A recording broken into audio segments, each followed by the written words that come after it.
প্রিয় দর্শক, আপনাদের শুভেচ্ছা জানিয়ে universal medical college and hospital আজকের সংবাদপত্রের আজকের পর্বটি শুরু করছি। আমি মীর মাসরুর জামান। সংবাদপত্রের শিরোনামগুলোকে ঘিরে চলমান পরিস্থিতি নিয়ে আলোচনার নিয়মিত এই আয়োজনে আজ সম্মানিত অতিথি হয়ে আমাদের সঙ্গে রয়েছেন দৈনিক সমকালের উপসম্পাদক জনাব মাহবুব আজিজ। আমরা স্বাগত জানাচ্ছি আপনাকে আমাদের মাঝে। তো প্রথমে সংবাদপত্র শিরোনামগুলো দেখে তারপর আলোচনায় যাচ্ছি। বাংলাদেশ প্রতিদিন। ভোট হতে পারে 8 বা 12ই ফেব্রুয়ারি। আজ সন্ধ্যা 6টায় তফসিল। সবার নজর ইসির দিকে। ফেব্রুয়ারি নির্বাচন। আগামী নির্বাচন স্মরণীয় করে রাখতে হবে প্রধান উপদেষ্টা। ভিন্নমত ও নারীদের হেনস্থার প্রবণতা উদ্বেগজনক, জামায়াতের আমির। 125 আসনে এনসিপির প্রার্থী, চোখ অন্য দলের বিদ্রোহীদের দিকে। 14 নারীকে মনোনয়ন। আন্দোলনের সঙ্গী হচ্ছে প্রতিপক্ষ, মতভিন্নতায় ভেঙে যাওয়া দল হচ্ছে জোটবদ্ধ। চিকিৎসায় রেসপন্স করছেন, আরেকটু উন্নতি হলেই খালেদা জিয়াকে লন্ডন নেওয়া হবে। মাঠকর্মীদের তারেক রহমান, এখনই মাঠে নেমে পড়ুন, নইলে দেশ ধ্বংস হয়ে যাবে। মালয়েশিয়ার তারেক রহমান, এখনই মাঠে নেমে পড়ুন, নইলে দেশ ধ্বংস হয়ে যাবে। মালয়েশিয়ার শ্রমবাজার সিন্ডিকেটে বন্দী। জনশক্তি রপ্তানি ধাপে ধাপে দুর্নীতি। দৈনিক ইত্তেফাক। নির্বাচন করতে উপদেষ্টার পদ ছাড়লেন মাহফুজ ও আসিফ। পদত্যাগপত্র গ্রহণ করে প্রধান উপদেষ্টা বললেন, এটি একটি রূপান্তর মাত্র। মানবজমিন। মোবাইল ব্যবসায়ীদের অবরোধ, ফয়জ তৈয়বের পদত্যাগ দাবি। অচল ঢাকা, তীব্র দুর্ভোগ। আয়েশার স্বীকারোক্তি, চুরি করে ধরা পড়ায় মা মেয়েকে হত্যা। কালের কণ্ঠ। তফসিল আজ সন্ধ্যায়। ইউনোদের প্রধান উপদেষ্টা, আগামী নির্বাচনকে ঐতিহাসিক ও স্মরণীয় করে রাখতে হবে। কন্টেনার ডিপো বন্ধের হুমকি, রপ্তানিতে অচলাবস্থার শঙ্কা। চট্টগ্রাম বন্দর। আমার দেশ। পাসপোর্টে 8 মাসেও বহাল হয়নি অ্যাকসেপ্ট ইসরায়েল। দেশ রূপান্তর। ভোটের ট্রেন ছাড়ছে আজ। কলকাতা ছাড়তে বাধা আওয়ামী লীগ নেতাদের। সময়ের আলো। ত্রয়োদশ জাতীয় সংসদ নির্বাচন, ভোটের তফসিল আজ সন্ধ্যায় সিইসির ভাষণ। এনসিপির তালিকায় 14 নারী। খবরের কাগজ। ভোটের তারিখ জানা যাবে আজ সন্ধ্যায়, তফসিল ঘোষণা। পদত্যাগ করেছেন আসিফ মাহফুজ। মালয়েশিয়ার শ্রমিক পাঠাতে কারসাজি, আরও 60 রিক্রুটিং এজেন্সির বিরুদ্ধে মামলা আজ। দৈনিক করতোয়া। খালেদা জিয়ার চিকিৎসা নিশ্চিত করা যাবে, ডাক্তার জাহিদ। প্রয়োজনে নেওয়া যাবে দেশের বাইরে। আমরা শিরোনামগুলো দেখছিলাম দৈনিক সংবাদপত্রগুলোর। আজ আসলে ভিন্নভাবে প্রধান শিরোনাম আসন্ন নির্বাচনকে ঘিরে, জাতীয় নির্বাচনকে ঘিরে, এবং একটি শিরোনাম আমাদের সামনে যেটি রয়েছে যে আজ তফসিল ঘোষণা, সন্ধ্যায় জাতির উদ্দেশ্যে ভাষণে।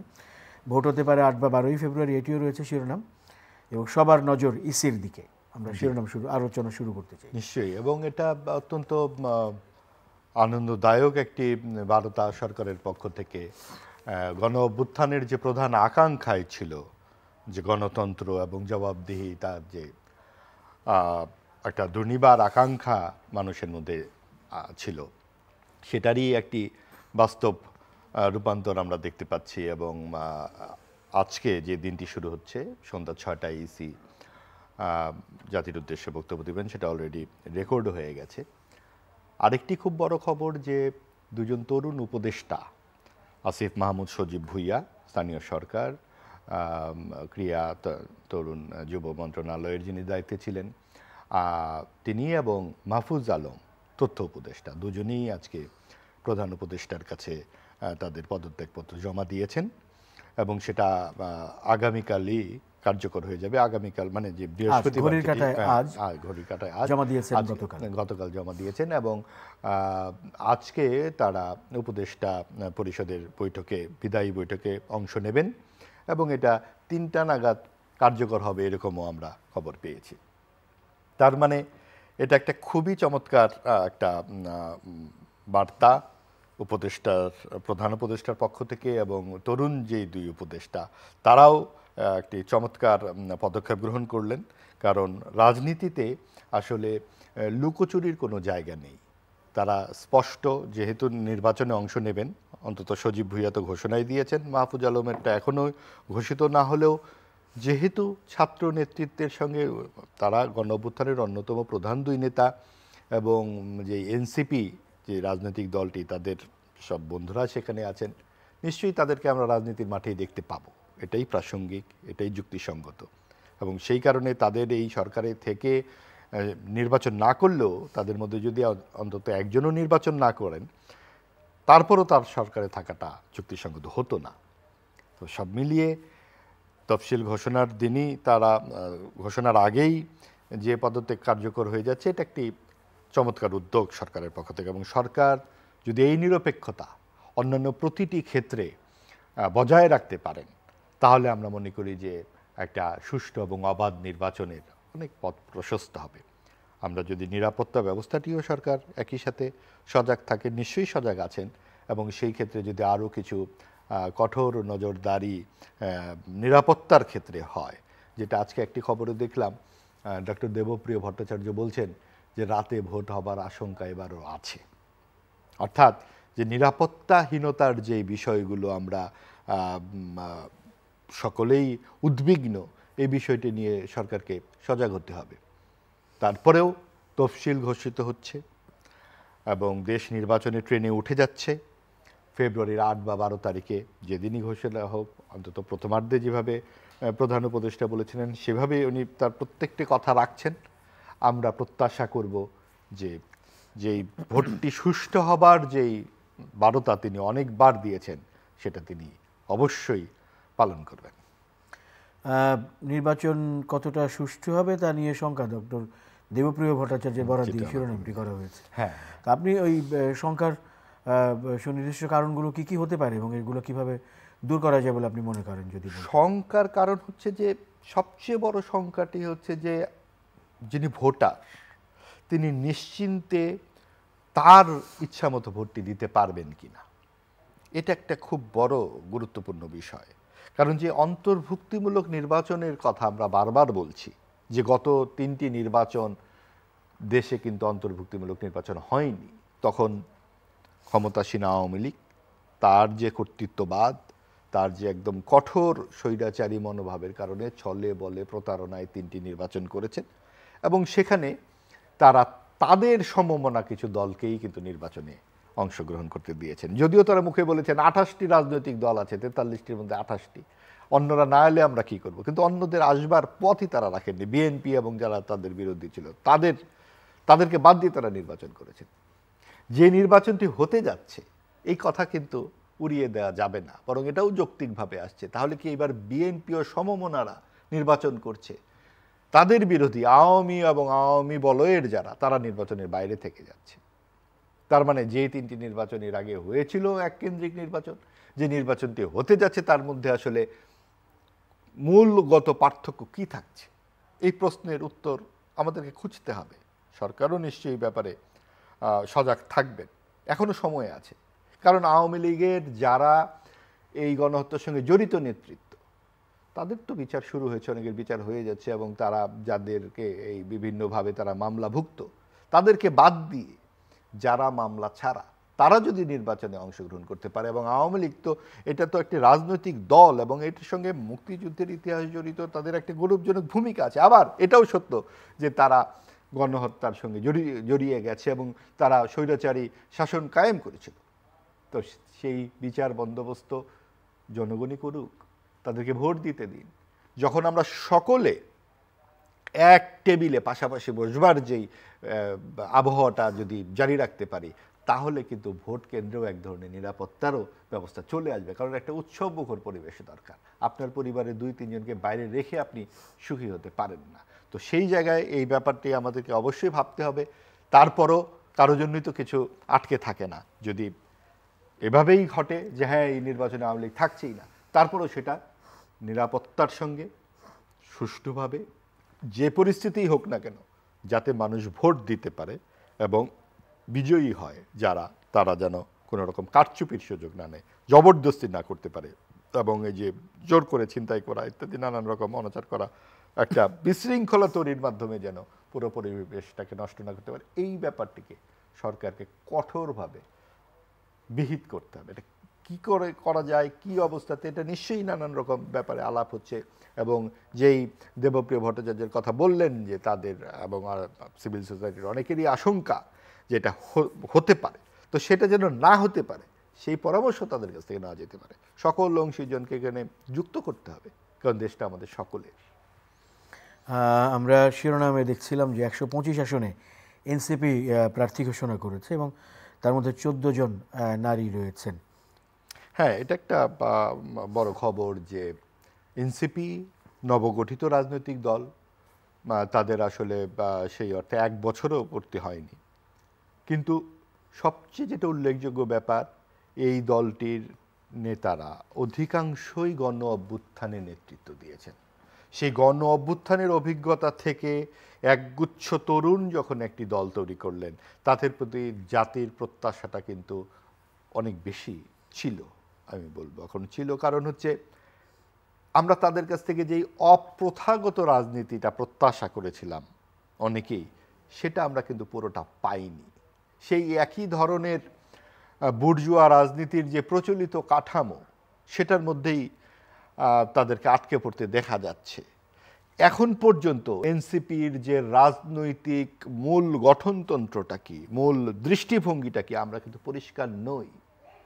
তাদের রাজনৈতিক ঘোষণাপত্র বা নির্বাচনী ইশতেহার খুব দ্রুতই জাতির সামনে উপস্থাপন করা উচিত। কারণ যেগুলো পুরনো রাজনৈতিক দল, আমরা কিন্তু জানি মোটামুটিভাবে যে বিএনপির আদর্শটা কি, অথবা জামাতে ইসলামী যে ইসলামিক শাসনতন্ত্রের কথা বলে আসছিল দীর্ঘদিন ধরে, তারা জিতলে যে শরিয়া আইনের দিকে যাবে, এটা তারা বলুক না বলুক এই ব্যাপারে কিন্তু আমাদের কোনো সন্দেহ নেই, কারণ তাদের অতীত ইতিহাস তো তাই বলে। কিন্তু এনসিপি কি করবে? এইগুলো যদি তারা একটু আলাপ আলোচনায় আনতে পারে, তাহলে অবশ্যই তাদের প্রতি ভোটারদের আগ্রহটা আরও বাড়বে। কারণ তাদের যেই তারুণ্য এবং তাদের যে এক ধরনের উদ্দীপনা ভেতরে আছে, সেইটার সঙ্গে যদি একটু সুদূর প্রসারী কিছু পরিকল্পনা যুক্ত হয় এবং বাস্তবসম্মত কিছু পরিকল্পনা যুক্ত হয়, তাহলে অবশ্যই সেগুলো ভোটারদের আকর্ষণ করতে পারবে। তবে জুলাই যে সনদ, সেটিতে কিন্তু তারা এখনও স্বাক্ষর করেনি। এটাও এক ধরনের সাংঘর্ষিক পরিস্থিতি তৈরি করছে। যেই জুলাই সনদ নিয়ে যৌক্তিক কারণেই তারা সবচেয়ে বেশি উচ্চকিত ছিল, কারণ জুলাইয়ের যে গণ অভ্যুত্থান, সেখানে তাদেরই নেতৃত্ব সবচেয়ে সামনের সারিতে, এবং তাদের দাবির প্রেক্ষিতেই সংস্কার আরও সকলেরই দাবি ছিল, কিন্তু সংস্কারের যে বিষয়গুলো যতখানি হয়েছে, প্রত্যাশিত মানে নিশ্চয়ই হয়নি, কিন্তু শুরুটা তো হয়েছে। এই শুরুতে তাদের অংশগ্রহণ জরুরি, এবং আমাদের বাংলাদেশের আগামী দিনের মুখ আমাদের এই সব তরুণ সন্তানেরা। আমরা অবশ্যই তাদের শুভকামনা করি। আরেকটি শিরোনাম, মানে আন্দোলনের সঙ্গী প্রতিপক্ষ হচ্ছে এমনও ঘটনা রয়েছে, আবার মতভিন্নতায় ভেঙে যাওয়া দলগুলো জোটবদ্ধ হচ্ছে, এটিও ঘটছে নির্বাচনকে সামনে রেখে। হ্যাঁ, নির্বাচনের আগে কিন্তু এইটা খুব একটা দেখবার মতো বিষয় যে ধরুন 6 মাস আগেও যিনি যার মুখদর্শন করছিলেন না, কিংবা নানান রকম অভিযোগ করছেন, ঠিক নির্বাচন যত ঘনিয়ে আসছে তাদের মধ্যে কিন্তু নানান পালাবদল আমরা দেখতে পাচ্ছি। বিশেষ করে ধরেন যে এনসিপি, তারা বিএনপির সঙ্গে সমঝোতায় যাবে না জামাতের সঙ্গে সমঝোতায় যাবে, এটা নিয়ে কিন্তু এখনও কথাবার্তা আছে। আসন সমঝোতায় যাবে কি না, কিংবা কার সঙ্গে কি হচ্ছে। এদিকে ছোট ছোট দলগুলো একসঙ্গে হতে যাচ্ছে, জাতীয় পার্টির যেটা কয়েকটি অংশ একসঙ্গে হওয়ার ঘোষণা দিয়েছে, আবার এনসিপি সাথে রাষ্ট্র সংস্কার আন্দোলন এবং আরেকটি দল নিয়ে তারা 3 দল সম্ভবত গণপরিষদ বোধ হয় না, যে এনসিপির সঙ্গে যে তারা একসঙ্গে হয়েছে। তো সব কিছু মিলিয়ে যে আমরা যেগুলো দেখতে পাচ্ছি যে ঠিক আদর্শগত ঐক্যের চেয়ে নির্বাচনে কি করে বিজয়ী হওয়া যায়, সেটা কিন্তু বেশি গুরুত্ব পাচ্ছে। এই ব্যাপারগুলো কিন্তু আমাদের একটু ভাবনায় ফেলে। যেই রাজনীতির বৃত্তাবর্তে আমরা আবর্তিত গত কয়েক দশক ধরে, সেখান থেকে কিন্তু বেরিয়ে আসার একটা প্রণোদনা দিয়েছিল আমাদের 24-এর গণ অভ্যুত্থান। যে রাজনীতি শুধুমাত্র ক্ষমতায় যাবার জন্য নয়। রাজনীতি মানে হচ্ছে যে কোনো উপায়ে ক্ষমতায় গিয়ে ক্ষমতার মধুগুলো আহরণ করা মানে রাজনীতি নয়। রাজনীতি মানে হচ্ছে নিজেদের আদর্শকে মানুষের সামনে উপস্থাপন করে নীতি নৈতিকতার চর্চার মাধ্যমে জনসেবার সঙ্গে নিজেদেরকে সম্পৃক্ত করা। সেই লক্ষ্যে দলগুলোর আদর্শবাদিতার কোনো চর্চা কিন্তু আমরা এবারও দেখছি না। আপনি দেখুন যে জামাতে ইসলামী, তাদের কথা এবং কাজের মধ্যে আমরা কিন্তু কোনো রকম মিল খুঁজে পাই না। এবং তাদের এবং ইসলামিক দলগুলো যেভাবে বলছে তো অনেক কিছুতেই তাদের গরমিল আছে। আবার বিএনপি নানানভাবে যতখানি উপদলীয় কোন্দলে ব্যস্ত না ছোট ছোট ইয়েতে, সেখান থেকে মাঠ পর্যায়ে তাদের কিন্তু কর্মসূচি আমরা সেরকম দেখছি না। ঘরে ঘরে যাবার যে বিষয়গুলো, তাদের মধ্যে এমনও অনেক ক্যান্ডিডেট আমরা দেখতে পাচ্ছি যাদেরকে তারা মনোনয়ন দিয়েছে একেবারে অসতিপর, যাতে ঠিকমতো হাঁটা চলা করতেও অসুবিধা হয়। তো এই ভারী মানুষগুলোকে আসলে তাদের নাম অথবা বিভিন্ন খ্যাতিতে তারা দিয়েছেন, তার চেয়ে কি অনেক বেশি জনসম্পৃক্ত যারা মানুষের জন্য কাজ করতে পারতেন বা এই বিষয়গুলোকে আনা দরকার। সবচেয়ে বড় কথা, ক্ষমতার জন্য যে রাজনীতি, সেটাই যেন অনেক বেশি দৃষ্টিগ্রাহ্য হয়ে উঠছে এই জোট রাজনীতির মাধ্যমে। ক্ষমতার চেয়ে বড় কথা নীতি আদর্শের চর্চা, নীতি আদর্শ দিয়ে পরস্পরের মধ্যে লড়াই, সেটা আমরা দেখতে পাচ্ছি না আসলে। বিএনপি চেয়ারপারসন এবং সাবেক প্রধানমন্ত্রী বেগম খালেদা জিয়ার চিকিৎসা নিয়ে প্রতিদিনই সংবাদ শিরোনাম থাকছে, আজও রয়েছে। আজকে শিরোনামটি এরকম, আরেকটি উন্নতি হলেই খালেদা জিয়াকে লন্ডন নেওয়া হবে এবং চিকিৎসায় তিনি সাড়া দিচ্ছেন, এমন কথা রয়েছে। জি, ওনার প্রায় 80 বছর বয়সে অত্যন্ত মানে গুরুতর অসুস্থ অবস্থায় বেগম খালেদা জিয়া, এবং এটা তো বেশ কয়েকদিন ধরে 23 নভেম্বর সম্ভবত উনি হাসপাতালে ভর্তি হন। তারপরে আজকে ডিসেম্বর মাসের 10 তারিখ, অর্থাৎ প্রায় 17 দিন হয়ে গেল, 17-18 দিন ধরে তো উনি জীবন মৃত্যুর সঙ্গে রীতিমতো যুদ্ধ করছেন। তার জন্য আমাদের অবশ্যই পুরো জাতির শুভকামনা আছে। এবং আমাদের রাজনীতির ক্ষেত্রে গত 4-5 দশকের অন্যতম প্রধান চরিত্র এবং অত্যন্ত গুরুত্বপূর্ণ গণতান্ত্রিক ভূমিকা তিনি পালন করেছেন।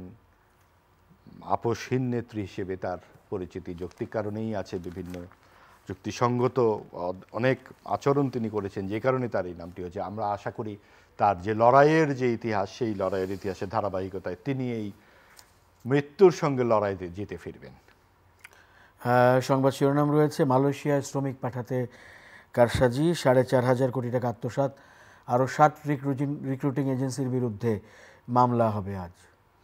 দেখুন, এই যে বিষয়গুলো, যে এই যে রিক্রুটিং এজেন্সির মামলা এবং মানুষের আমাদের দেশটাতে আমরা এই 54 বছরেও মানুষের কর্মসংস্থান ঠিকমতো করতে পারলাম না। আপনি দেখুন যে কদিন পর পর খবর আসে সাগরের অতল সাগরের দিকে মানুষ কোনো রকমে পোকামাকড়ের মতো আমাদের বাঙালিরা ঝাঁপিয়ে পড়েছে যে অমুক দেশে যাবেন, তমুক দেশে যাবেন।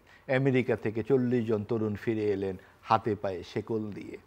এই যে একটা মর্মান্তিক দৃশ্য আমরা দেখতে পাই, আমাদের যে এই সরকারের পর সরকার আসে, কর্মসংস্থান নিয়ে, আমাদের মানুষদের জীবিকা নিয়ে আসলে আমরা সেরকম কোনো খুব বড় কিছু কিন্তু দেখতে পাই না। এই অন্তর্বর্তীকালীন সরকারের কাছে আমাদের একটা বড় প্রত্যাশা ছিল যে তারা যেহেতু একটা অরাজনৈতিক সরকার, এমন কিছু তারা কাজ করে যাবেন যেগুলো পরবর্তী রাজনৈতিক সরকারের কাছে এক ধরনের প্রতীক হিসেবে আসবে যে তারা পারলে আমরা কেন পারবো না। কিন্তু আমরা এগুলো আশায় মানে ধন্য আশা কুহুকিনীর মতো অবস্থা, যে সরকারের নানান রকম অনেক আমরা কথার ফুলঝুরি শুনেছি, কিন্তু কোনো জায়গায় সেইভাবে একটা পদচিহ্ন দেখলাম না।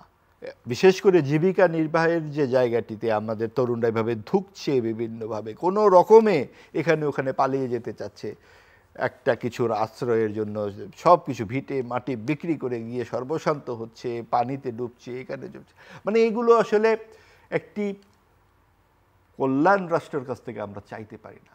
আমরা বাংলাদেশের যে মুক্তিযুদ্ধের যে রক্তাক্ত আখ্যান, সেখান থেকে আমাদের একটি অসাম্প্রদায়িক বাংলাদেশ হয়েছিল, যেখানে মানুষ প্রাণপণে বাঁচবে, জীবিকা নির্বাহ করবে, প্রজন্ম পরম্পরায় এখানে একটা সুস্থ জীবনযাপন করবে। তো সেইটা কিন্তু আমরা উল্টো দিকে যাচ্ছি, আমরা একটা ব্যর্থ রাষ্ট্রের দিকে চলে যাচ্ছি।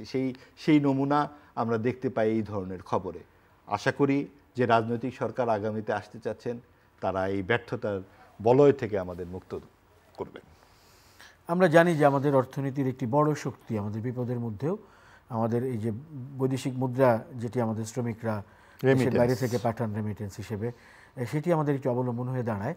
তো এই অবলম্বন যারা তৈরি করেন, তো তাদের ব্যাপারে যে এই অনিয়ম, অবহেলা, তাদের উপরে যে এই বিভিন্ন সময় নির্যাতন নিপীড়নের ঘটনাগুলো শুনি, এগুলো বন্ধ করা যাচ্ছে না কেন বলে আপনার মনে হয়? এবং আপনি যদি আপনার সুপারিশগুলো বলতেন। দেখুন, যে কথাটি এর আগের প্রশ্নের ব্যাপারে আমরা আলাপ করলাম, এখানে জীবিকা নির্বাহের বিষয়ে তো আমাদের জীবিকার সংস্থানের ব্যাপারে অনেক অনিয়মগুলো তো রয়েছেই, সেইটারই ধারাবাহিকতা কিন্তু ওই বিদেশে তো মানুষ যাবে, আপনি দেশে কাজ করবে, বিদেশে যাবে, এখানে আমরা যেটা তৈরি করতে চাচ্ছি, আমরা কিন্তু মেধা আমাদের পাচার হয়ে যাচ্ছে, আমাদের তরুণ ছাত্রছাত্রীরা পড়তে চলে যাচ্ছে আর ফিরছে না, আর আমরা কিছু শ্রমিক বিদেশে পাঠাচ্ছি, তারা রেমিটেন্স পাঠাচ্ছে বেসিক্যালি।